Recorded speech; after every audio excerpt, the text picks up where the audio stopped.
The final boarding announcement echoed through the loudspeakers at Love Field Airport in Dallas, its steady tone threading through every corner of the bustling terminal. Late afternoon sunlight streamed through the wide glass windows, casting long streaks of light on the glossy stone floor. The sweltering Texas summer air only added to the impatience of passengers rushing to make their flights. Amid the chaotic energy of hurried travelers, a tall young man sat quietly near Gate C-12, his head bent over a phone in his hands.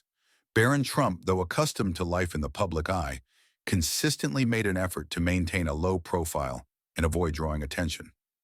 At 17 years old, he had developed a remarkable ability to blend into crowds despite his towering height and the well-known weight of his name. Years of living under the spotlight had honed his skill of becoming invisible, a talent he deemed essential in a world filled with curious gazes and ever-ready smartphones. Dressed simply in a light gray hoodie and black sneakers, Barron looked like any ordinary teenager waiting for his flight. He had deliberately chosen unremarkable attire, a habit he had cultivated from an early age. The backpack resting at his feet and wireless headphones draped around his neck added to the appearance of a typical high schooler enjoying a holiday break. The serene atmosphere was abruptly broken by the arrival of an airport staff member. A middle-aged man with sharp features and an impatient look in his eyes approached the priority boarding area where Barron was seated. Something about the young man's nonchalant demeanor seemed to unsettle him. "Excuse me, young man," the staff member said, his tone laced with suspicion. "Are you sure you're sitting in the right area?" Barron looked up, slightly surprised but composed. "Yes, I have a first-class ticket." His voice was calm and polite, a reflection of the good upbringing he had received. The staff member scrutinized Barron from head to toe, his gaze lingering on the phone in his hands, the casual attire, and the sneakers. "I need to see your ticket," he demanded. Barron hesitated for a moment. This wasn't the first time he had been subjected to undue scrutiny, but there was something about the man's tone that made him uneasy. Across from him, an elderly couple occasionally glanced his way, as though trying to confirm something. Barron was all too familiar with such looks, curiosity mixed with doubt, the unspoken question, "Is it really him?" clear in their eyes. Lowering his head further, he let his hair partially obscure his face and returned his attention to the messages on his phone. Even so, when asked, he handed over his boarding pass, which clearly displayed the name Barron Trump on the screen. In that moment, Barron could feel the subtle shift in the atmosphere around him. Murmurs began to ripple through the area like waves on a still pond, and he noticed a few phones being raised, cameras pointed discreetly in his direction. "Barron Trump," the staff member read aloud, pausing for a brief second. Instead of backing off, his demeanor became even more rigid. "Wait here," he said curtly. Passengers around began to take notice of the situation, their whispers spreading like ripples across the terminal. Some even stood up for a better view, while others deliberately slowed their pace as they passed by. Barron could hear fragments of their conversations. "Is that the son of... Why is he..." This was precisely the type of scenario he had always tried to avoid. A young woman in a coffee shop uniform nearby paused, her face etched with concern, a tray of drinks still in her hands. She looked as though she wanted to say something, perhaps to defend Barron, but hesitated and resumed her duties. Moments like these always left Barron with an odd sense of loneliness, surrounded by so many people, yet without anyone truly on his side. His cheeks grew warm, but he maintained a composed exterior. Moments later, the staff member returned with a supervisor. "There's an issue with your ticket," the staff member said stiffly. "You need to step aside so we can verify it." Barron frowned. "What issue? I booked this ticket weeks ago." The supervisor interjected. "We're working on it. Please step away from the boarding area." Reluctantly, Barron moved to the side, keenly aware of the eyes of other passengers on him. Some even pulled out their phones to record the unfolding scene. The murmurs around him grew louder, creating a symphony of speculation and judgment. Frustration began to bubble up inside him, but Barron bit his tongue, unwilling to fuel the drama. Yet the situation showed no signs of de-escalating. On the contrary, it was only beginning. He leaned against a nearby pillar, feeling the cold metal press through his thin hoodie. He watched other passengers board their flights without issue, each seemingly consumed by their own journeys. But the gazes of the airport staff and the whispers of the crowd felt heavier with each passing second, like relentless waves pounding against his ears. Was this about his last name, or something else entirely? Though he didn't want to jump to conclusions, the truth was becoming increasingly clear. This was personal. After what felt like an eternity, the supervisor returned, his expression still stern. "We can't verify your identity in our system," he said. "Do you have any other form of identification?" "My passport is in my bag, but you haven't even checked it," Barron replied with a frown, his tone calm but tinged with confusion. The supervisor hesitated at the perfectly reasonable response, but instead of admitting fault, he stiffened further. "Sir, this is not just about documents. There are procedures we must follow." "Procedures?" Barron echoed, his voice still steady but laced with skepticism. "What procedures?" "I've flown through this airport dozens of times without any issues." The original staff member interjected. "We've had some unusual incidents recently. You're not being singled out." But his evasive gaze suggested otherwise. Meanwhile, inside a sleek black SUV weaving through the streets of Dallas, Melania Trump sat with her signature poise, her phone firmly in hand. She had planned a small surprise for her son at the airport following his flight, but as her phone buzzed incessantly with messages and social media notifications, her expression shifted from serene to alarmed. One message caught her eye. "Something's happening with Barron at the airport. People are posting videos." Her slender fingers moved swiftly across the screen, opening a short clip that showed Barron surrounded by security personnel, being led away from the boarding gate. She watched the video twice, her brows furrowing more deeply with each viewing. "Please, drive faster," she instructed the driver, her voice icy but firm with resolve. Back at the airport, in a small room where Barron was being held, the air grew heavier with each passing minute. The flickering fluorescent lights on the ceiling cast strange shadows on the bare beige walls. A cold metal table and two rigid chairs made up the entirety of the room's furnishings, giving it the unwelcoming feel of an interrogation room rather than the waiting area they had claimed it to be. Barron sat upright on the uncomfortable metal chair, striving to maintain the composed demeanor his mother had always encouraged. But inside, his mind raced with a torrent of thoughts. He recalled similar instances in the past: suspicious glances, unnecessary questions, special procedures. But this time, something felt different. Perhaps it was the public nature of it, or maybe he was simply tired of it all. For the first time in a long while, the weight of his name felt unbearably heavy. In the hallway outside, the sound of footsteps and hushed voices filtered through, like faint echoes from another world. Occasionally, Barron caught snippets of conversation. "Unable to make contact. Special procedure.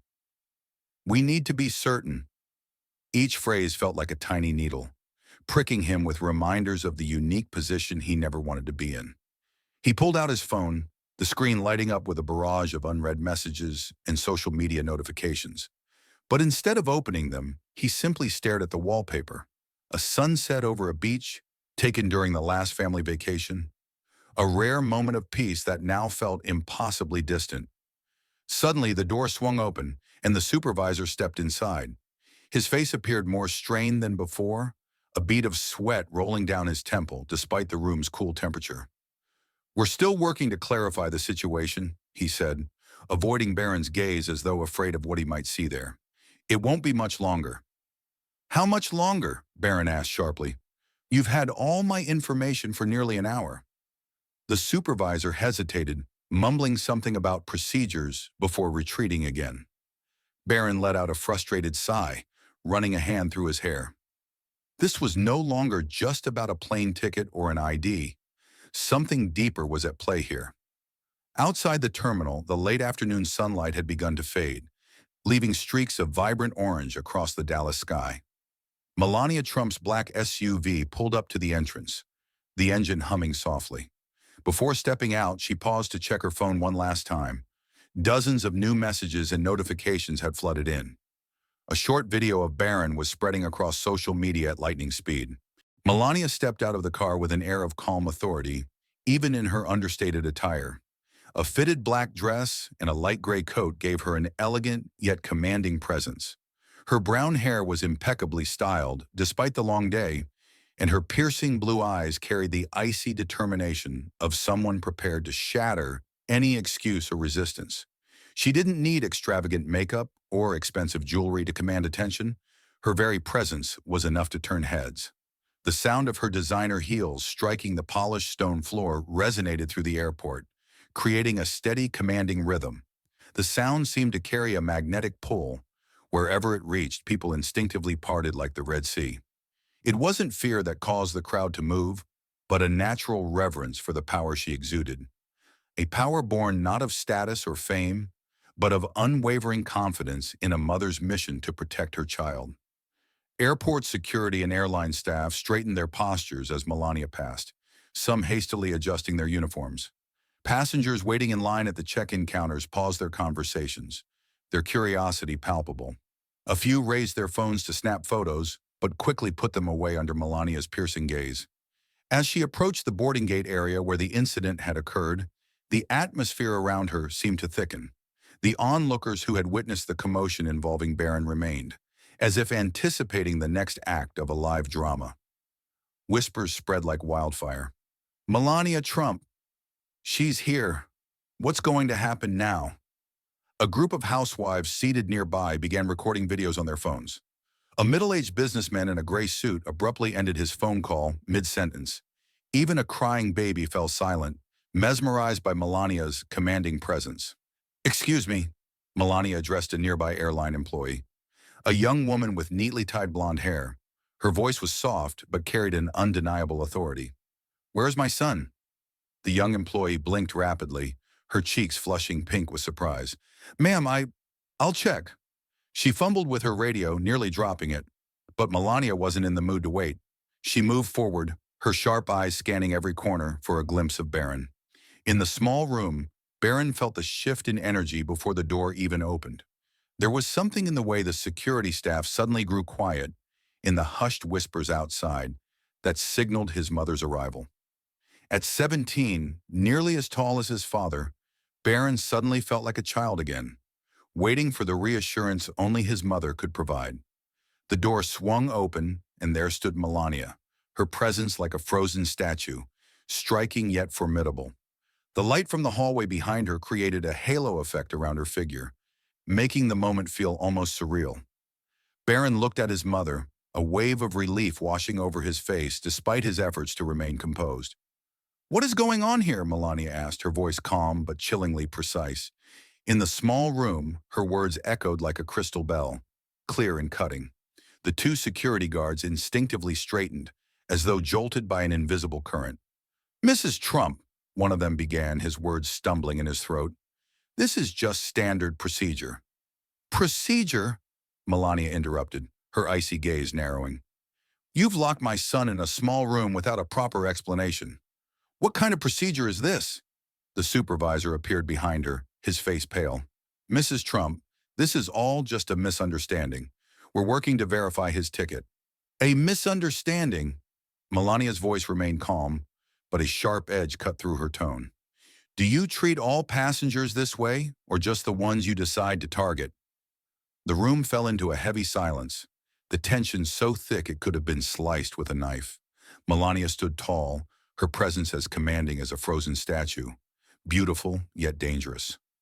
Barron looked at his mother, relief evident on his face despite his effort to suppress it. "I want to speak to whoever is in charge," Melania demanded, her tone brooking no refusal. "Right now." The supervisor hesitated, then finally nodded and stepped outside to make a call. Melania turned to Barron, her expression softening as she approached him.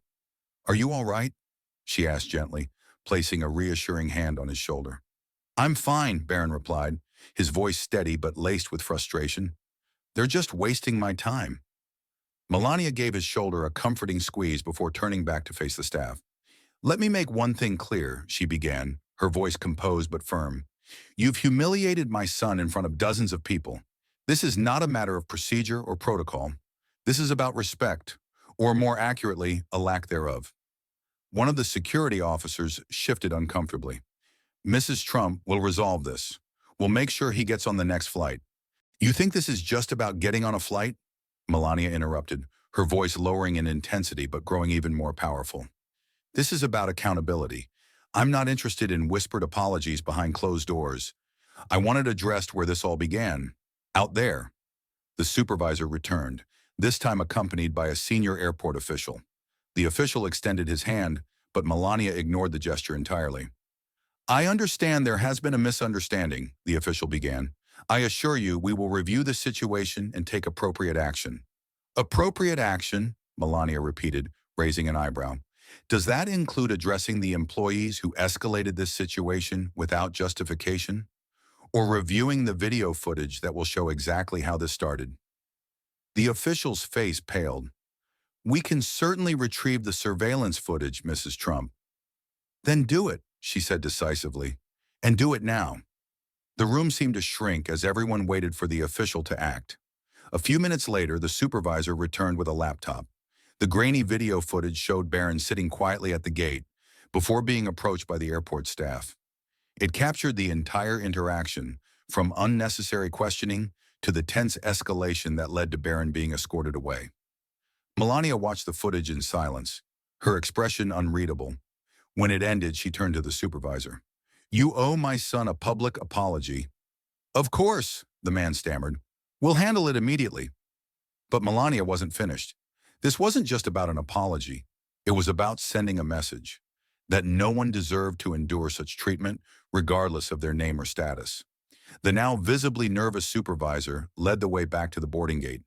Melania walked beside him, her stride as calm and determined as ever, with Barron close behind. The tension in the terminal was almost palpable. The passengers who had witnessed the initial incident lingered nearby, their curiosity reignited by the return of the teenager and his mother. As they reached the gate, the supervisor stepped forward, cleared his throat, and addressed the crowd. His voice wavered slightly but carried on. Ladies and gentlemen, he began, I would like to take a moment to apologize for an incident that occurred earlier today. A misunderstanding involving one of our passengers, Mr. Barron Trump, led to unnecessary and inappropriate actions on our part. A murmur rippled through the crowd. Some passengers exchanged surprised looks, while others nodded in agreement. The supervisor glanced at Melania, whose unwavering gaze urged him to continue.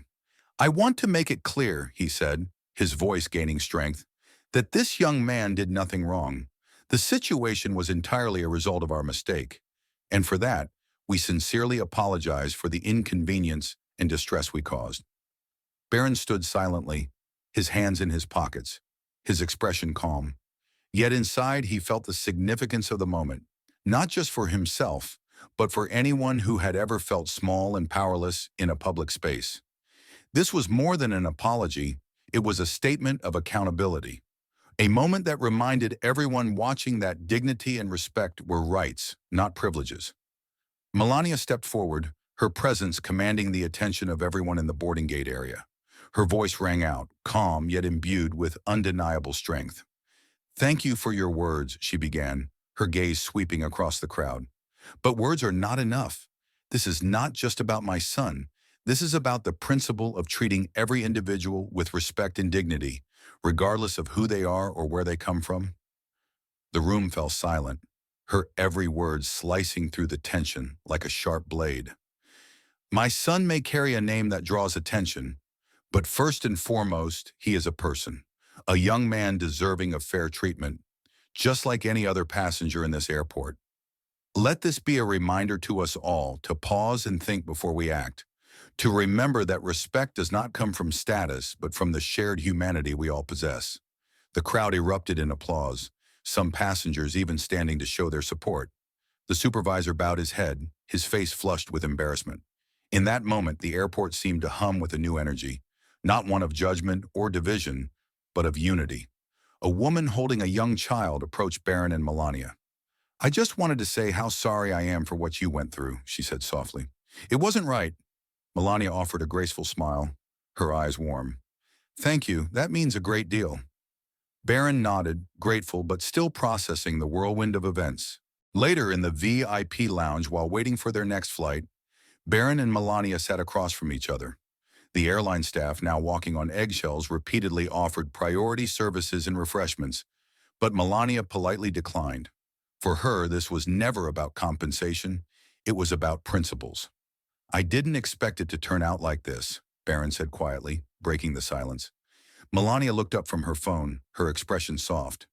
Neither did I, she replied, her voice steady.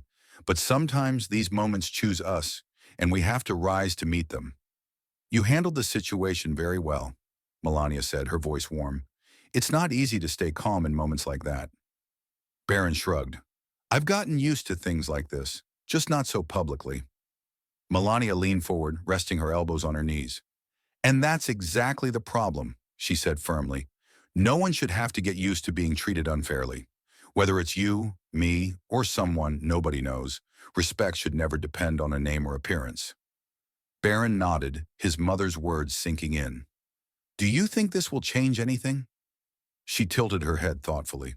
Maybe not today, but moments like this add up. People notice, and sometimes it takes just one person standing up to make others think twice before they act. On her phone, Melania composed a tweet. Today, my son experienced something no one should have to endure. Being judged before being understood. This is a reminder to treat everyone with dignity, regardless of their name or background. Respect is universal. Let's do better together. The post quickly went viral, sparking online discussions about bias, accountability, and respect in public spaces. Barron scrolled through the comments, finding a mix of support, criticism, and agreement. Yet the overwhelming majority resonated with the message that fairness and dignity should be non-negotiable. For Barron, it was a lesson about the power of speaking up, not just for himself, but for the countless others who might not have the chance. Dear everyone, this story is not just about an incident at an airport. It's about the subtle biases that persist in our society, the power of standing up for what is right, and the importance of treating everyone with basic respect. Have you ever experienced or witnessed similar situations? How would you have reacted if you were in Barron's or Melania's place? We'd love to hear your thoughts in the comments below. Every day we have the opportunity to make a difference, even in the smallest ways through how we treat others. Remember, a small act of kindness can create ripples of positive change. If this story resonated with you, share it with those around you. Let's work together to spread the message of respect, fairness, and compassion.